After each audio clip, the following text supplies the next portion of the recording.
तो सबसे ज्यादा पूछा जाने वाला चैप्टर है, जहां से 5 से 7 नंबर पूछे जाते हैं हिंदी वर्णमाला का रूढ़ शब्द, यौगिक शब्द, योग रूढ़ शब्द। ऐसा ट्रिक बताऊंगा दोस्तों जो आप भूलना चाहोगे नहीं भूल पाओगे। एक और बात बताना चाहता हूं कि 12 से 13 वीडियो के अंतर्गत हम पूरा हिंदी क्लियर कर रहे हैं आपका, यानी बिल्कुल निःशुल्क नोट्स प्रोवाइड कर रहे हैं, जिसका लिंक प्रोवाइड यहां कर दिया है हमने नीचे कमेंट बॉक्स में प्लेलिस्ट का। तो चलिए यहां पर इस चैप्टर को बहुत आसानी से सीख लेते हैं और लास्ट में हम टेस्ट भी लगा लेंगे, 10 क्वेश्चन करेंगे। और ये चैप्टर अगर कर लिया आपने तो 10 क्वेश्चन में 10 क्वेश्चन आपको कोई गलत नहीं कर सकता। देखिए यहां पर आपको एक हेडिंग डालनी है कि शब्द, ये क्वेश्चन पहले से यहां से बन जाता है, पिछली बार भी पूछा गया। क्या पूछा गया था मैं बता देता हूं आपको कि रचना के आधार पर शब्द कितने प्रकार के होते हैं, उत्पत्ति के आधार पर शब्द कितने प्रकार के होते हैं, इस तरीके से बहुत तरीके, व्युत्पत्ति के आधार पर शब्द कितने प्रकार के होते हैं। तो मैं आपको बता दूं कि रचना के आधार पर हम पढ़ रहे हैं आज, तो रचना के आधार पर जो शब्द होते हैं वो 3 प्रकार के होते हैं। पहला है रूढ़ शब्द, दूसरा है यौगिक शब्द, तीसरा है योग रूढ़ शब्द। और बहुत ध्यान से देखिएगा, एकदम से पेन कॉपी उठा लीजिएगा और लिख डालिएगा कि भाई रचना के आधार पर शब्द 3 प्रकार के होते हैं, शब्दों के भेद 3 होते हैं। अब रूढ़ क्या है, यौगिक क्या है, योग रूढ़ क्या है, आइए हम बारी बारी से एक एक चीज को जान लेते हैं विद एग्जांपल और विद ट्रिक के साथ। देखिएगा दोस्तों, यहां पर सबसे पहली हेडिंग पड़ेगी रूढ़ शब्द।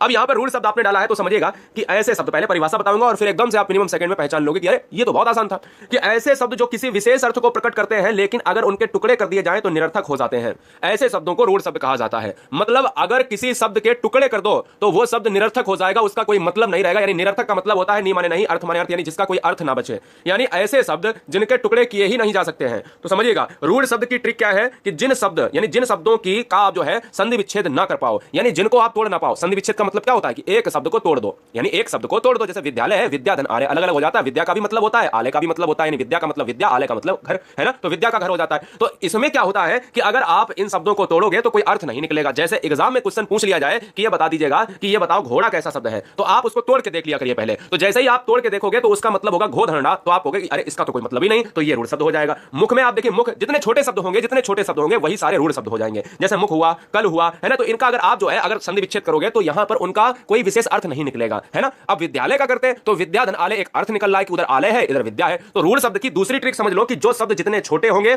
उतने वही जो है रूढ़ शब्द। रूढ़ भी तो छोटा है, रूढ़ छोटा है, रूढ़ में 2 अक्षर है, 2 या 3 अक्षर के शब्द जो है हमेशा आपको देखने को मिलेंगे रूढ़ होते हैं, जिनका कोई संधि विच्छेद ना हो पाए। जैसे थोड़ा सा एग्जांपल और लेता हूं, क्वेश्चन में कल को बोल दिया जाए, बताओ ये क्वेश्चन बहुत आता है क्या, ये वाला क्वेश्चन कहता है ये बताओ कि जल, एक जल पूछा गया, एक कान पूछा गया, बहुत कान ना कान तो बहुत आए एग्जाम में, कहता है कि जल बताओ कौन सा शब्द है। आप जैसे कहोगे जा धन ला, आप जा धन ला करोगे तो आप कहोगे अरे जा भी कोई मतलब नहीं है, ला भी कोई मतलब नहीं है, मतलब कोई मतलब ही नहीं निकल रहा है। तो जिनका संधि विच्छेद ना हो बेटा वो रूढ़ शब्द होते हैं। मा धन ला नहीं हो रहा है, डा धन ला नहीं हो रहा है ना, हो भी रहा है तो उसका मतलब ही नहीं, क्योंकि निरर्थक है पहले से। नल हुआ, कपि हुआ, आम हुआ, दाम हुआ, नाक हुआ, कान हुआ, बाल हुआ, वैभव हुआ, है ना, शैशव हुआ, ये जितने भी अक्षर हैं जिनको तोड़ोगे वो टूटेंगे ही नहीं। जबरदस्ती तोड़ोगे तो यही तो होगा कि नल को ना धन ला कर दो, जबरदस्ती तोड़ने वाली बात, और कर भी दिया तो दोस्तों ना का कोई मतलब नहीं होता है, ला का कोई मतलब नहीं होता है। यही तो रूढ़ शब्द है, यही तो पहचानने की कोई दिक्कत नहीं होगी एग्जाम में। अभी जब क्वेश्चन करेंगे तो उसमें तो और अच्छे से समझ में आ जाएगा। चलिए यौगिक शब्द देख लेते हैं कौन सा है। यौगिक शब्द मैं आपको बताऊं बिल्कुल रूढ़ का उल्टा होता है। लो हो गया काम। रूल में क्या होता था कि जिसका संधि विच्छेद ना हो, और यौगिक में क्या होता है जिसका संधि विच्छेद हो जाए, बस बात खत्म। जिसका हो जाए वो हो गया यौगिक, जिसका ना हो वो हो जाएगा रूढ़। अब समझो कि जो शब्द अन्य शब्दों के योग से बनते हो, जैसे मैंने कहा कि विद्या है दोस्तों, और विद्या और एक शब्द दोस्तों आलय है, आलय, विद्या और आलय को जोड़ दिया जाए वो विद्यालय हो जाएगा। बोलो सर यस या नो। तो हमने कहा विद्या और आलय को जोड़ दिया जाए तो विद्यालय हो जाएगा, तो यही तो था, एक विद्या था और एक आलय था, वो मिला दिया, शब्दों का योग हो गया। और हम जिन्हें जो है सार्थक खंडों में बांट सकते हैं, यानी अगर कोई शब्द है जैसे विद्यालय और उसका खंड करो तो एक विद्या और एक आलय, मतलब कुल मिलाकर कहने का यह है ट्रिक में कि जिनका संधि विच्छेद हो जाए वही यौगिक शब्द है। बोलो राइट, कोई दिक्कत, कोई यहां पर कोई समस्या? चैनल पर पहली बार है तो चैनल को सब्सक्राइब इस बेस पर कर ले। ईमानदारी से सिलेक्शन अगर चाहिए तो ईमानदारी से सब्सक्राइब करें। 11 बजे डिटेल में हम हिंदी पढ़ा रहे, 12 से 13 क्लास पढ़ाऊंगा, जो हजारों रुपए देकर आपको नहीं मिलेगा कहीं भी, फ्री कोर्स। और दोस्तों निःशुल्क प्रोवाइड करा रहा हूं। दूसरी चीज, रात्रि 8 बजे देश की नंबर 1 हिंदी का मॉक टेस्ट चलता है, जिसमें हम 50 क्वेश्चन कराते हैं और रोजाना साप्ताहिक टेस्ट में 100 क्वेश्चन कराते हैं। तो रोजाना 50 क्वेश्चन और संडे आपको हम कराएंगे साप्ताहिक में 100 क्वेश्चन। और रात्रि 10 बजे जीके का खजाना स्टार्ट कर दिया है, जिसमें कोई भी बच्चा अपने एग्जाम में हर सब्जेक्ट को कवर कर पाएगा। चलिए हम देख लेते हैं यौगिक शब्द कौन से हैं। अब देखिए अगर मैं बात करूं कि श्रम शब्द में शब्दांशों को जोड़ने से बने, अब जैसे श्रम की बात कर ले, जैसे आप हमने कहा यौगिक शब्द वो होता है जिसका संधि विच्छेद हो जाए, संधि विच्छेद हो जाए। जैसे हमने कहा परिश्रम, परिधन श्रम, है ना, श्रमिक, श्रमधन एक, श्रमशील, श्रमधनशील। नहीं समझ में आया तो बहुत सिंपल सी बात अगर कह दूं आपसे कि विद्या धन आलय बताओ कौन से विद्यालय कैसा शब्द है, यौगिक है। पुस्तक धन आलय जितना बड़ा होगा उसका संधि विच्छेद हो जाएगा। राजपुत्र, राजा का पुत्र, राजधन पुत्र, है ना, तो हम कहेंगे कि यौगिक शब्द वो होता है जिसका संधि विच्छेद हो जाता है दोस्तों, वही होगा। अब जैसे हम कुछ और यौगिक शब्द देख लेते हैं जो कई बार एग्जाम में क्वेश्चन पूछे जाते हैं। क्या पूछा गया था कि अनुपालन, अनुदर पालन। अब देखो क्वेश्चन का एक ट्रिक और मैं बता देता हूं कि जिसमें भी आपका उपसर्ग लगा हो, जैसे अनु लगा है उपसर्ग तो मतलब होगा उसका गीतांजलि, गीत धन अंजलि या गीता धन अंजलि, कुछ भी आप कर लो, अंजलि का मतलब भी होता है, आप सभी जानते हो ना। चिकित्सालय है ना, तो हम ये कह सकते हैं जहां पर आलय लगेगा वो लास्ट में यौगिक हो जाएगा। महादेव की बात करें, महेंद्र की बात करें, जितने भी नाम है, सुरेश, राकेश, दिनेश, है ना, तो हम ये कहेंगे कि ये सारे संधि विच्छेद हो जाते हैं। देवालय, महोत्सव, विद्यालय, सदाचार, घुड़सवार, ये सभी के आपके संधि विच्छेद हो जाते हैं, यौगिक शब्द कहलाते हैं। अरे भैया रूढ़ शब्द और यौगिक शब्द की बात तो क्लियर हो गई। अब बात कर लेते हैं हैं योग रूढ़ शब्द की ट्रिक क्या है। तो योग रूढ़ शब्द सबसे सरल होता है। अब आप कहोगे क्या रूढ़ से भी सरल होगा, क्या यौगिक से भी सरल होगा? मैं कहूंगा बिल्कुल सरल होगा। जो शब्द अन्य शब्दों के योग से बनते हों, परंतु कंडीशन है यौगिक भी योग से बनता है, परंतु एक विशेष अर्थ के लिए प्रसिद्ध होते हैं, उन्हें योग रूढ़ कहते हैं। नहीं समझ में आया? क्योंकि परिभाषा किताब में भी लिखी है और किताब ही पढ़ना होता तो ये वीडियो आप क्यों क्लिक करते हैं भाई? सिंपल सी बात है ना।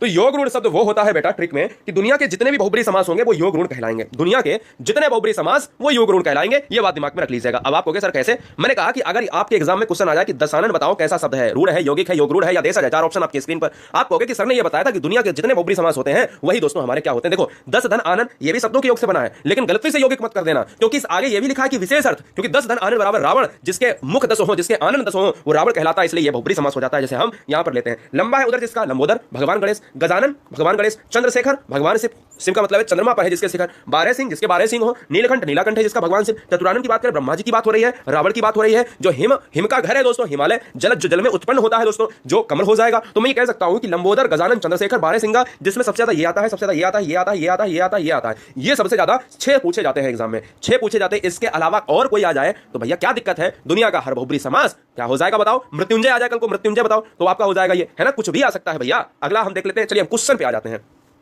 क्वेश्चन पे आ जाते हैं फटाफट की क्वेश्चन क्या होगा? निम्न में से यौगिक शब्द कौन सा होगा? बेटा बताओ निम्न में यौगिक शब्द कौन सा होगा, कमेंट करो। तो देखिएगा यौगिक शब्द, हमने कहा कि यौगिक की ट्रिक क्या होती है? यौगिक की ट्रिक वो होती है जिसका संधि हो जाए या ना हो। मैंने कहा जिसका संधि हो जाए। तो यौगिक का मतलब है कि इसमें कलश नहीं हो रहा, कमरा नहीं हो रहा, चतुर नहीं हो रहा, रेखा धन अंकित बराबर यौगिक हो जाएगा। इसलिए इस क्वेश्चन का आंसर दोस्तों क्या जाएगा? डी के साथ। बहुत बढ़िया। गलत हो रहा है कोई दिक्कत नहीं। अब आप ये कहोगे कि सर कुछ बच्चे तो ये भी सोचेंगे अरे सर गलत हो रहा, अरे अभी तो लिखा है तुमने, और लिखने के बाद उसको रिवीजन नहीं करोगे क्या? एकदम से सर्वशक्तिमान और सर्वज्ञानी तो हो नहीं कि तुरंत एकदम सब सारी चीजें आ जाए। मैं मानता हूं कि आपको आ जाती हैं, लेकिन कभी कभी गलतियां आप 10 में किसी बच्चे के 9 होंगे सही, किसी के 8 होंगे, किसी के 7 होंगे, किसी के 6 होंगे, किसी के 10 का 10 हो जाएगा। तो मतलब यह है कि कहीं ना कहीं बहुत आसान तरीके से उसको रिवीजन करोगे तो आ जाएगा। दूसरा, निम्नलिखित में कौन सा शब्द यौगिक है? फिर से यौगिक पूछ रहा। यौगिक का एक ही ट्रिक है कि जो शब्द बड़ा हो और जिसका संधि विच्छेद हो जाए। तो चलिए यौगिक नहीं होगा, पुस्तक नहीं होगा, संधि विच्छेद लेखक नहीं होगा, आंसर क्या हो जाएगा? ऑप्शन सी चला जाएगा, विद्याधन आलय बराबर विद्यालय यौगिक हो जाएगा। अगला, शब्द रचना के आधार पर बताइए कि कौन सा शब्द योग रूढ़ है। जरा कमेंट करके बताइए। शब्द रचना के आधार पर बताना है कि कौन सा शब्द योग रूढ़ दोस्तों होगा। तो मैं आपको बताता हूं कि योग रूढ़ की ट्रिक क्या है। दुनिया का वो शब्द जो बहुब्री हो, दुनिया का वो शब्द जो बहुब्री हो, फिर से बोल रहा, दुनिया का जो शब्द वो बहुब्री होगा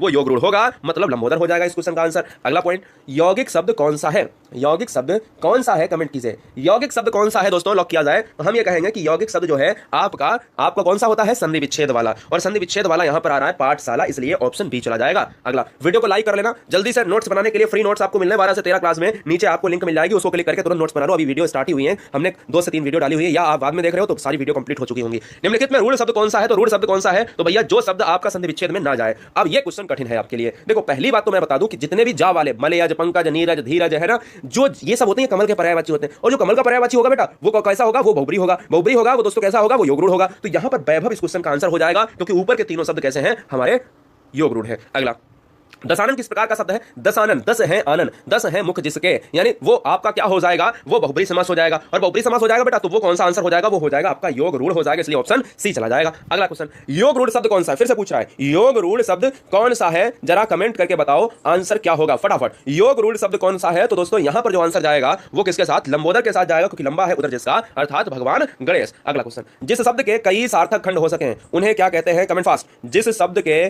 कई सार्थक खंड हो सके उन्हें हिंदी में प्रायः क्या कहा जाता है? कमेंट कीजिएगा। तो मैं कहूंगा दोस्तों कि अगर सार्थक खंड ना हो तो वो रूढ़ कहलाएगा, अगर सार्थक खंड हो जाए तो यौगिक कहलाएगा, अगर सार्थक खंड हो जाए और विशेष अर्थ को प्रकट करें तो क्या हो जाएगा? तो भैया बहुब्री हो जाएगा, तो वहां पर योग रूढ़ हो जाएगा। यहां पर हो सके तो यौगिक हो जाएगा, कोई दिक्कत नहीं। जैसे विद्यालय, पुस्तकालय। 9 नंबर, कमल किस प्रकार का शब्द है? कमल किस प्रकार का शब्द है? जल्दी से कमेंट कीजिएगा। कमल किस प्रकार का शब्द है, बताइए इस क्वेश्चन का जवाब क्या होगा। कमल दोस्तों किस प्रकार का शब्द है? कमल जो है आपका एक रूढ़ शब्द होगा। हमने आपको यह जरूर बताया कि जलज, पंकज, नीरज, धीरज, जो जल में उगता हो कमल, लेकिन कमल तो दोस्तों एक शब्द ही होगा।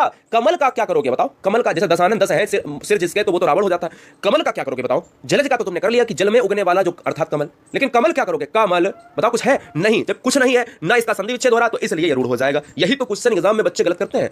जलज तो आपका योग रूढ़ होता है, कमल आपका हो जाता है क्या?